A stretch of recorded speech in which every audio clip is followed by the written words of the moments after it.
everyone, welcome back to Cheese and Turtles. My name's Imogen. In today's video I'm talking about everything that went wrong on my Europe trip, but it gets progressively worse. So if you're not already subscribed, make sure to do that, give this video a thumbs up, follow me on Instagram, and let's get started. So some of you may know, and if you don't already know, I recently backpacked around Europe after finishing my finals for my degree, in between that and graduation, and it was a great time. However, a lot of things did actually go wrong on the trip, and I kind of wanted to make a video about like stuff that goes wrong, because a lot of the time people just post their travel highlights, but I think it's quite funny and sometimes informative to reflect on actually what went wrong, because a lot of the time stuff goes wrong when you travel. I don't know, for those of you who travel a lot, I'm sure you already know this, but if you don't travel a lot, and I've only just started to travel a lot, then it can be a shock, okay? So the first thing that went slightly wrong, and this is like the mildest thing, like these things are going to get worse as we go on. The first thing that went wrong was when I went to Andorra, I couldn't use my data. So I had omitted to check where, like, the locations that, like, I checked the locations that were covered by my data roaming, but I hadn't noticed that Andorra was not on the list. Now, fortunately, the hotel was, like, right by the bus station where I arrived, and it had Wi-Fi, so it wasn't, like, a big deal. Like, it wasn't a place where I had to navigate a lot using my phone, but it was still, like, mildly annoying. So I couldn't use data in Andorra, and that was my fault because I should have checked. And like technically I could have bought it, but I was only there for a day, so it didn't really feel worth it, if that makes sense. So that was like number one. Number two, my flight was delayed from Geneva to Nice. Now when I flew out of Geneva, I was actually going to Monaco, but I flew to Nice because I got a bus from Nice to Monaco. It's just, the travel logistics are easier, trust me. So I had a flight delay. That wasn't my fault. This is the first one on the list that actually wasn't my fault.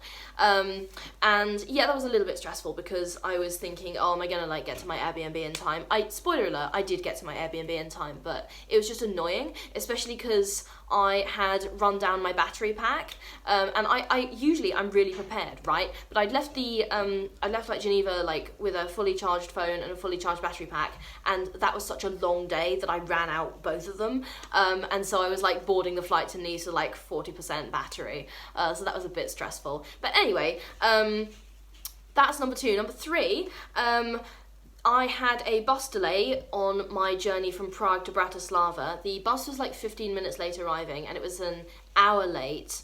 15 minutes late, like departing Prague, and then it was like an hour late getting into Bratislava. So that was annoying because I'd sort of been like, I was tired, like I'd done a lot of sightseeing in Prague, and I just sort of wanted to get on the bus and get to Bratislava, and it was just, and there was like a storm, and it was just kind of annoying, especially since that bus journey was probably one of the ones with like the most annoying fellow passengers. Like I had some good bus journeys in Europe, and I had some terrible bus journeys in Europe, and that was a sort of not good bus journey in Europe. That was definitely in the sort of bottom three, I think.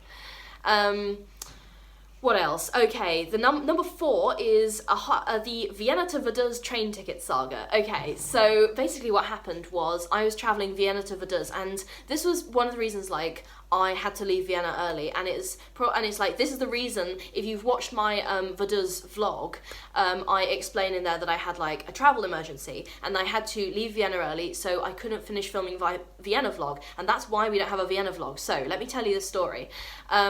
So this was kind of my fault, but also kind of not, I don't know. I'll tell you the story, you can judge whether it was my fault.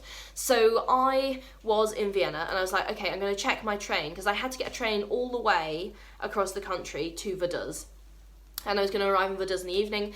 For context, it's a 7-hour train ride, and that is the most efficient and cost-effective way to get there, okay?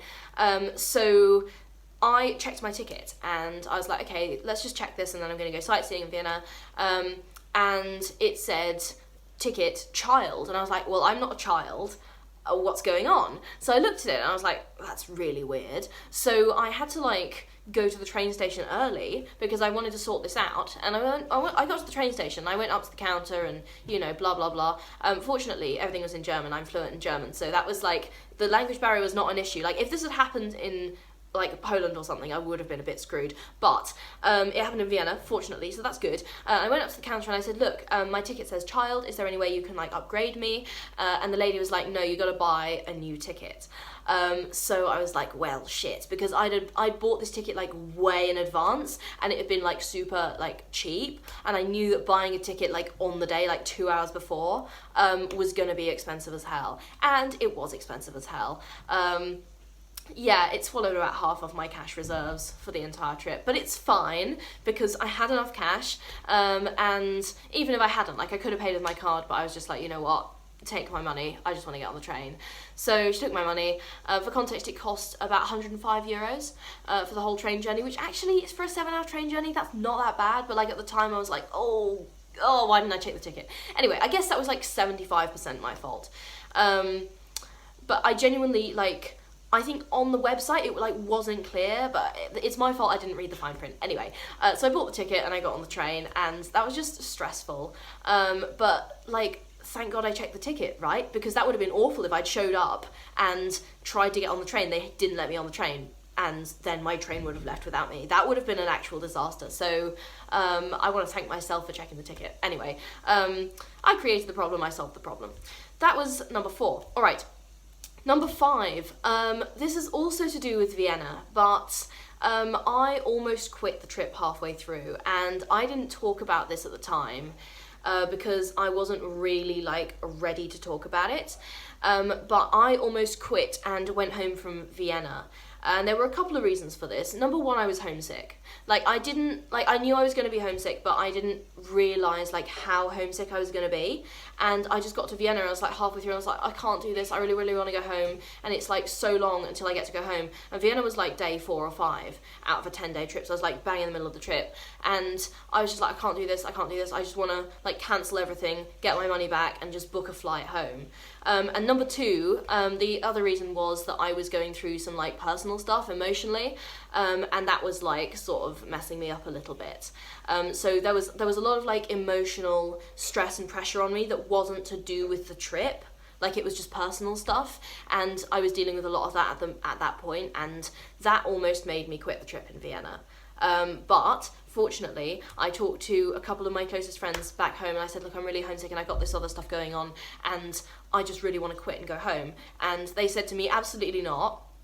Do not go home. You have worked so hard to get here, and you deserve to finish the trip. And I listened to them, fortunately, because they were absolutely right, and I actually really enjoyed the second half of the trip. But yeah, I was this close to like cancelling the second half of my trip, like bailing on it and going home from Vienna, because I was like so discouraged. I was in a really bad mental place. So yeah, that was not good. I guess that went wrong because I wasn't expecting that to happen. Like, I wasn't expecting to be in that. And to be fair, like, the personal stuff, like, I couldn't have predicted. Like, that happened, you know, spontaneously, and I didn't know that was going to happen. So, but the homesickness thing, I anticipated a bit, but like, I didn't know how much it was going to affect me. So anyway, I almost quit and went home from Vienna, but thanks to my friends, I did not. Alright, right, the next one, I almost ran out of battery and couldn't navigate in Monaco. Okay, so this is like part of the Geneva to Nice to Monaco saga. I mentioned how I had like run down my battery pack, and I arrived in Monaco and I had like 20% battery left. Now what I didn't realise about Monaco, obviously, I mean, I knew it's like on a like hillside, but what I didn't realise is like when you're at the bottom of the hillside, there's very little phone signal. So I had to get to the Airbnb, but like I was trying to navigate, and my phone was like draining of battery at like 1% per 30 seconds, and I was like, this is going to last me 5 minutes, I have no idea what to do. So I was trying to navigate, and I was like, there's no way, because it was like, I finally managed to, basically I went up to the top of the hill, and I finally managed to get some phone signal. I was like, oh, thank God, right? And I finally managed to get some phone signal, and then my phone battery said, my like Maps app said, this is a 17-minute walk, and I looked at my phone battery and it was draining really fast, and I was like, there's no way I'm going to be able to navigate. So I thought of something very clever, and in hindsight it wasn't clever, but I felt clever at the time, and so I had my iPad with me, so I got it out and I tethered my iPad to my phone data, so like I could access the internet. Now my iPad had like 40% battery, but it didn't drain nearly as fast. I don't know why, I think my phone's just old. And so I put the maps on there, using like the last of my phone battery to sort of siphon data into my iPad so I could like navigate using maps. And then I turned it off and I just used the route, and I like looked at, basically I used it the same as a paper map, because I know how to navigate. I have a geography degree. Anyway, I used that, and I did finally manage to get to the Airbnb and check in. I think I used like the last 5% of my phone battery to like open Airbnb and like check in. But anyway, it was really stressful. Like, I do not recommend that. And I have 2 more things that were more stressful that like went more wrong on my Europe trip. I don't recommend that. Like, I don't know, buy a bigger battery pack or something past me. Anyway, number 2, the second most stressful thing that went wrong on my Europe trip was that I got harassed a lot in Nice and Barcelona. Now, I will be the first to say solo travel is wonderful, but it can be like kind of dangerous if you're a solo female traveller. And I knew the risks going into this, but at the same time, I was just like, come on, man, like, it just pissed me off. So for context, I was getting the night bus from Nice, and I'll talk about this in a minute, but when I was waiting in Nice, I had like a 5-hour wait in Nice, between Nice and Barcelona. I was getting the night bus to Barcelona, and it just, like, there were so many men who were like at the bus stop. Like, I couldn't leave the bus stop because that was the bus where the bus was going to go from. Like, I suppose I could have left and come back, but I really wanted to stay where I was supposed to get the bus from because I wanted to like know I was going to get the bus for sure. And there were these guys who were like filming me and like getting like up in my personal space, and there was this one guy who was like on FaceTime with a friend, and he was like filming me like right here, and I just turned and I looked at him and I was like, dude, what the fuck? Like, I didn't say that, but I just sort of gave him this look, and he sort of walked away, and I was like, okay, thank God for that. Like, he's a weirdo, but he's gone. And then 20 minutes later, he came back with his friend, and the 2 of them tried to corner me, and I was like, what the hell? So that was terrifying. Absolutely terrifying. In no way do I recommend that you go to Nice as a solo female traveller, because it is not safe at all. And when I got to Barcelona, I got harassed a lot. Like, it was like I got catcalled, whistled at, yelled at, people like followed me, and you know, before you say, oh, like, they probably directed it at someone else, no, I know they were following me because they like made eye contact with me, and then like, so I know that was like directed at me. And if you want to get a sense of context, I actually stopped counting after like 12 instances of this in 4 hours. And I wasn't going anywhere super sketchy. Like, I was going to the main tourist areas. Like, I went to La Sagrada Familia. Like, it's all in my vlog. But it was just kind of terrifying. And I couldn't enjoy sightseeing in Barcelona because of all of these guys who were like harassing me. And it just pissed me off. At this point, like, it just got to the first few instances were annoying, then the next few were like scary, and then the last ones I was just pissed off. I was like, come on, man, let me enjoy the scenery in peace. So yeah, I'm not sure I would return to Barcelona in a hurry. But yeah, I got harassed a lot in Nice and Barcelona, so I don't recommend either of those. And finally, the most stressful thing that went wrong on my Europe trip, and you're going to be grateful that I mentioned the second most stressful thing because that gives it context. I almost missed the night bus in Nice, and this is the fault of Flixbus, okay? So if you're ever like taking Flixbus as a solo female traveller, I want you to listen to this very carefully. Okay, so I booked a ticket on the night bus because, you know, it's efficient, and you get to sleep on the bus and you arrive and it saves time and it saves money and blah blah blah blah blah. And the first night bus I had was earlier in the trip, and it was great. I got off in Prague. It was from Warsaw to Prague, and that was an amazing bus trip. Loved it, no problems. But when I was on the night bus in Nice, I've been waiting for 6 hours already. I'd been like cornered by these 2 guys. I was really scared, but I was like, you know what, it's fine. I just need to get on this bus and I'll be fine, and I'll go to Barcelona and everything will be fine. Ha ha ha. Anyway, so I was on the Flixbus website for looking at the like tickets and the timings, and it said like for buses that depart between 23:55 and 4 a.m. and my bus was at like 23:59, it'll depart from this other stop up the road. So it's like, okay, so I've been waiting at this other stop up the road. The actual bus station was around the corner, and I went on the website as well, and all the updates on the website had this big banner on that said it's going from this other stop. Okay, so go to the other stop, don't go to the bus station. And I was like, okay, fair enough, I'm at the other station. And then like 5 minutes before the bus departed, I was like sat at the bus stop and I was like, it's not here yet, that's really weird. And like several times during the 6 hours I'd like walked up and down to the bus station and like people hadn't been at the bus station, so I was like, okay, well it's probably at this other stop, because everything on the ticket and on the website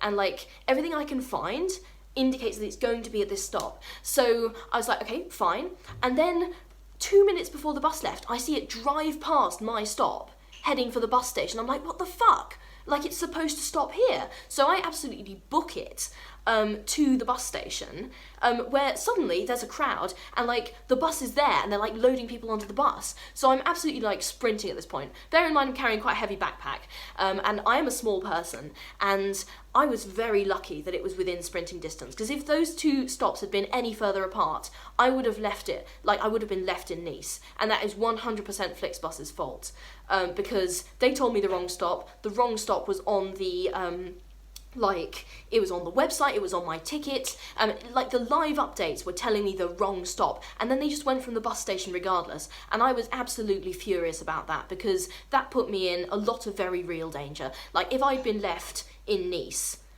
then I actually don't know what would have happened to me. Like, I was very scared and there was a lot of danger, and I was genuinely in a lot of danger, and the fact that they almost left me in Nice was absolutely unacceptable, and they gave me the wrong information, and that was a genuine safety concern. So that was the thing that went wrong, and like, I made the bus, but it was absolutely terrifying from start to finish. Like, I was shitting myself. I was so terrified. And like, you might think, oh, it's not a big deal, get a hotel, but you gotta realize that this is like a strange city, and I didn't know where things were, and I had this ticket and I needed to get on this bus, right? Like, the rest of my itinerary depended on it. So I've learned from that. Do not take a night bus in Nice. I'm going to be making a complaint to Flixbus about that, because what they did was unacceptable. But yeah, no, that was very scary, and that was the thing that probably went wrong most on my Europe trip. I remember, like, I got on the bus and I was physically shaking. Like, I sat down and it took me like half an hour to stop shaking, because I was so scared that I was going to be left, and I almost, like, I was about 30 seconds from being left in Nice. Like, I know I've gone on about this for like the last 5 minutes, but I was 30 seconds from being left in Nice, and that's so scary. So anyway, yes, that was absolutely terrifying, and I do not recommend it in the slightest. But yeah, that was everything that went wrong on my Europe trip, from least to most stressful. If you're not already subscribed, make sure to do that. Give this video a thumbs up, follow me on Instagram, and I will see you next time. Okay, bye!